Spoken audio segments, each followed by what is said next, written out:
you talk about the bidding war, that was between CBS and Virgin as well. Yeah. We are now here at Virgin Radio. Yeah. Great story of why you didn't sign to Virgin. I love this story. Well, you know, Richard, if you're listening. I know, and he was lovely, and they were all lovely. Although I've got to say, in that meeting, I had one of those kind of tickly coughs, which was I was just coughing all the way through, and had to end up. It was on a boat, as I remember. Had to get off and leave. No, but the reason why I didn't sign with them, and they did offer me so much more money, was that I'd gone into the offices, and they must have taken a delivery of albums, and there was lots of boxes on the floor. And it really freaked me out because all my life I got in trouble about being disorganised and untidy. Chaotic. And I thought, oh God, if they can't put their stuff away either, it'll be really, really bad news. We'll have a really bad time. So I can't sign to them because we'll all be not putting our boxes away. And that's... See, Branson doesn't know this story, does he? I don't know. Next time I see him, I'm going to tell him the story because it's so funny. Virgin Radio. I'll do this now. I was going to leave this to later. You know, we used to be neighbours. Did we? Yeah, we were neighbours for about a year. Where? 6 months, maybe. We were neighbours. We lived in the same building, Alison. Stop it. I'm not joking. Are you sure? Because 100%. No, but I've never lived in a building. That's why I'm going, are you sure? Okay, well, maybe I'm wrong then. Okay, so it was over there. We can see it from here. Oh, it was a warehouse. Oh, I'm sorry. I've never lived in London. Really? Never. Well, they were having me over there. They were having you on, weren't they? They said Alison White lives on the 3rd floor. I was on the 5th floor. No, I've on the corner over there. Never lived in off London. Commercial Road. No, I went to. No, you're about to think I'm going to affirm you there. I'm sorry, I'm not going to affirm you. I went to college on the Commercial Road. No, I did the this London is when College. it would have had to be when you. It was quite a swanky place. Oh yeah, no, I wasn't swanky then. No, that was when I was like 18. No, I've never ever lived in London. All right, okay. Well, there you go. That's why we've never mentioned it before because it wasn't because the case. If you thought, then why didn't you knock? I'm glad did you knock? Because I was such a fan. Well, you'd have had a terrible shock because it wouldn't have been me, would it? Wouldn't have been you. Wouldn't know who it was. Bless your heart. I know. I love finally you get to make Alf, the album Alf. Yeah. It's bigger than anybody could ever have imagined. Yeah. You got your Fizzug on the front cover. Yeah. You weren't happy with that at the time. Well, it's just I was self-conscious. You know, it was like me. I was always odd looking, and people always told me that. And so the thought of me having my face on a cover, and then someone asking me to choose what I thought was my best picture, which I found the most awful vanity. It's like, oh, I can't even look at myself, let alone choose the picture. And so they chose it, and it's like, yeah, just that expression on my face. It's just like you can see what's going on. It's funny because now now years later you get all that, don't you? You embrace it because of course, but nobody teaches you. Nobody sits you down. They just forget. It's not even that you embrace it. You just learn about it, don't you? It's like if you don't do it, then you're going to have to leave that aesthetic to somebody else, and that can be an issue. How big was that album? Well, in England at the time it was like quadruple platinum. Wow. I don't know what it's been since, but that's what it was. You know, the year it was out. And the songs just keep coming and coming and coming. And this was all pre your collaboration with James Brown, which wasn't really a collaboration with It wasn't really a collaboration. Tell us your James Brown story. So, it's got all the stories, man. So there's a guy called Dan Hartman who was making his, is it Living in America? Was that what the album was called? Oh, sorry, yeah. He was making that album and, he'd been a fan and so wanted me to go out and write a song for him. And we wrote a song, and actually the song wasn't good, I've got to say. It's not a great song. I found the whole experience really weird, and after that I decided I'm never going to do a session like that. Dan was a lovely fellow. Yeah. But it was kind of like one of those songwriting session. It was a songwriting session, which it's just not how I do it. It was like it was very kind of academic kind of writing, and I didn't like it. And the song was a bit rubbish. And then I sang my bit there, and never met James Brown. He sang it somewhere else, and that was it.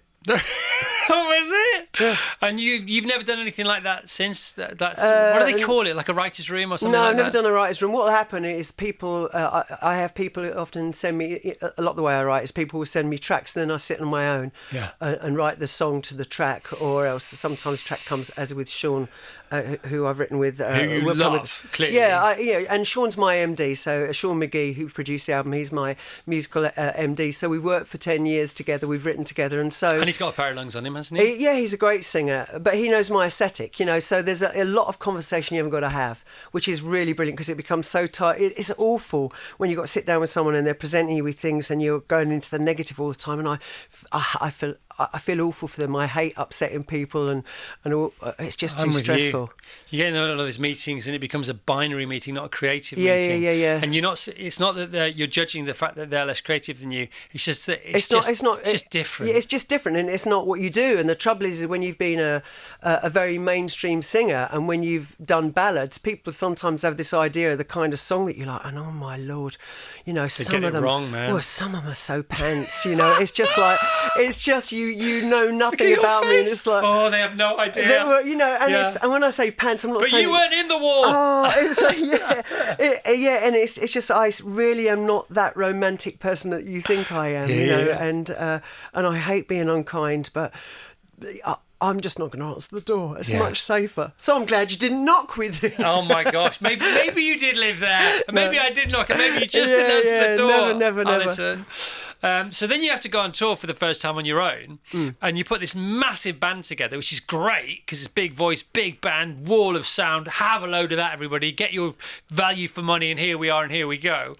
But because the band was so big, you had to have 3 bands in one, which was in itself interesting. Well, I wasn't, you know, but I didn't put the band together. I was still in America recording the album, if you're talking that big world tour. And somebody else got the components together. And the downside of that is they rehearsed the whole tour without me. And you know what musicians are like, quite understandably. Everyone's sort of like doing their own thing and, you know, and just... And so they were kind of like putting in lines that completely clashed against the melody line. So there's really weird harmonics and clashes that was just a nightmare to sing against. And then the 3 components... the 3 different sections there were didn't 3 really bands like, within one, really. 3 weren't bands there? within one didn't really like each other, so it was a bit of a... So they were having their own battle of the bands within your band. Well, I mean, that might be a bit extreme, but they're just more a bit sniffy with each other. So, you know, they weren't loving one another. You know, there wasn't that... there wasn't that kind of friendship that you think you'd like to see in a kind of a band. Yeah. And I was a bit of a social cripple then as well, so I couldn't bring it together. So it was a year, and it was just hard, and and suddenly finding yourself that famous for someone like me was like really tricky. Yeah, it was really, I mean, tricky for anyone, but particularly tricky for you. Well, yeah, because I just was never that. I was never that socialite. I never did the whole kind of celebrity. A chum thing, you know. I didn't do all those things. Care about celebrities. Well, I just found it a bit. I just found it a bit odd. You know, it's like it was bizarre. I don't know what they spoke about, or the kind of small talk, or God. the, you know, I don't shop. I don't, you know, I don't do that stuff, and so I'd be there, and then I'd try something and say something really gauche or crass, and I could just see them looking at me thinking, "You freak," and I could just feel that. Just, You're not playing the game. What is wrong with you? Yeah, what is the matter with you? People haven't told you the rules. Yeah, and so I just stayed away from it all. Because you were a very successful pop star in a very successful pop group, but you were an artist within the pop stardom, and of course they don't want you to then get off the production line of what they're paying you for in a sense. Which is what I found weird, because they, you know, big label, there was a big bidding war, and you know, and they were going for me, but I'd come out of Yazoo and everybody knew Alf, you know, everybody knew I was a little bit kind of weird, and the songwriting that I'd done within that band, weird. well, you know, it had darkness to it, and so you'd think they'd know what they were buying, but you know, you'd sign there, and then suddenly you hear that they're talking Barbra Streisand or someone. You know, Barbra Streisand, brilliant, and it's not to be repeated, but it's like, where did you get that from? Where did you get this idea that that's the kind of artist that I was? You know? Yeah. You know, and I sort of like, I'd go into things like Catch Me in the Right Mood, and, you know, I'd try something, and that was interesting. I'd think, oh, that's great, and now I'm going to go back and do this. It's like, no, you set your flag up, that's who you are now. I had no idea that's how it worked. Oh, my goodness. I mean, what a journey, what a ride. And you're still only 23.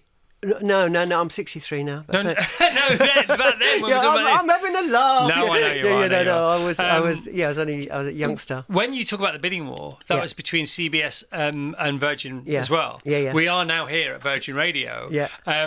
Great story of why you didn't sign to Virgin. I love this story. Well, you know, Richard, if you're listening. I know, and he was lovely, and they were all lovely, although I've got to say in that meeting I had one of those kind of tickly coughs, which was I was just coughing all the way through, and I had to end up, it was on a boat, as I remember, had to get off and leave. No, but the reason why I didn't sign with them, and they did offer me so much more money, was that I'd gone into the offices and they must have taken a delivery of albums, and there was lots of boxes on the floor, and it really freaked me out because all my life I got in trouble about being disorganised and untidy, Chaotic. and I thought, oh God, if they can't put their stuff away either, it'll be really, really bad news. We'll have a really bad time, so I can't sign to them.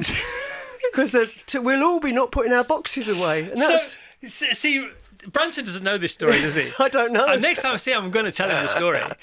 Because it's so funny. If their office had been tidy, you would have signed with them. Well, it's just because I just saw it as a disaster waiting to happen, because I was constantly in trouble. I know, I agree with you. Excluded at school, I in agree trouble with at you. home, and I thought, somebody's got to be able to put stuff away because I can't. Yeah, how you do anything is how you do everything. Yeah. And that's the thing. I mean, Virgin was very rock and roll, and that was part of its attraction. But of course, if you have enough of that in your life already, you want less of what you have more of, and more of what you have less a of. major mistake. A major mistake. Go somewhere where they leave the boxes out.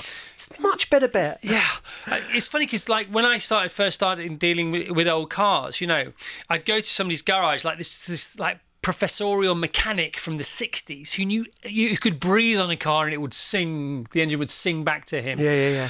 And you'd go to these places and you could barely see the car for all the chaos around it. You think, oh, this is great. And then after about 10 years, I realised, no, the car's never ready on time. The bills are never ready on time. The estimate, why? Because it's chaos. Because it's chaos. And then you go, and I used to go to other garages back in the day where they were clinical. They're like hospitals. No, this is not for me. Yeah. No, but that's where you want to go. Well, yeah, and I am about things in their places, and I can't always do it. But the great thing is, it saves you time, so you have more life to live because you think, where is that? Or else you're looking for your WD-40, whatever it is, and it's like if you don't put it away, then you end up with 7 cans of it. Yeah. Because you're buying it new every time. It's a waste of life, people. Yeah. Put stuff away. And I did come from one of those houses, and it's not even like, everything. I mean, my dad was OCD, so everything was meticulously clean. It was all ugly and old, but meticulously clean, and everything was put away in old. Do you remember you get the old ice cream tubs? You could buy them too, and so everything was like that with his Label on. and because he was French, everything was spelt wrong. So he spelt everything kind of phonetically in English, and but I knew how to read bad English. Beautiful. Thank you. That is so beautiful. You know what, Alison, you're the best. You're the best. You're the best. You're the best. And so, let's go from I don't know, late 80s, early 90s to now. I mean, it's been a ride, hasn't it, man? Yeah. You hear about that first 18 months and you think, well, that's enough to last most people a lifetime. And you've had that 1,000x, plus you two getting back together, plus doing all the festivals, plus the Brit Awards, the Mad Brits, man. 3 Brit Awards. Yeah. 25 million album sales. What have you, and we've got to wrap up now, we're over time, but what have you learned? What can you impart to our audience about life? What can you tell us? I have learned the most important thing is to start listening to your own voice and to not gauge your success on when you made the most money. Yeah. And that's the thing that kind of kept me going. Because like I say, there's times that you really come to the fore, there's times that you disappear, and that's the difference, I think, between a pop star and an artist, because if you're an artist, you're going to work regardless of whether you've got an audience. So I feel blessed when I get an audience, but it's not my raison d'etre, Wow. So it's just that learning never stops. I mean, I waited till I was 60 to go to university, and graduated last year. Congratulations. So that was lovely. So it's just engage, and also don't imagine that when you get to your 50s and 60s that life means you just have to stay in front of the television, because I do so much more now than I ever did in my 20s. Well, I've been banging on about this a lot. I mean, I wouldn't I? Because I'm 58 as well. Yeah, I'm getting, go towards 60. But I keep hearing 60s are where it's at. Apparently, your 7th decade is notoriously the happiest decade for loads and loads of people,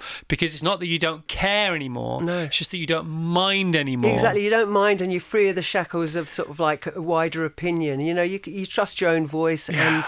And you walk away from the noise. You walk exactly that.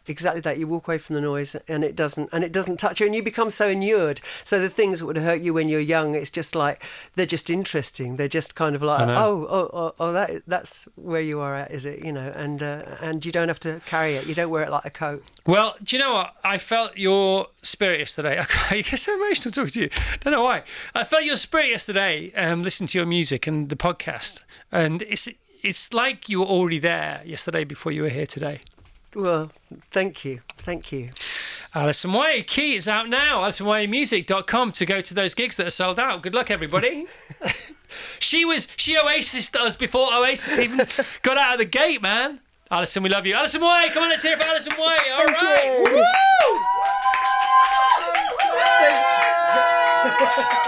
Woo!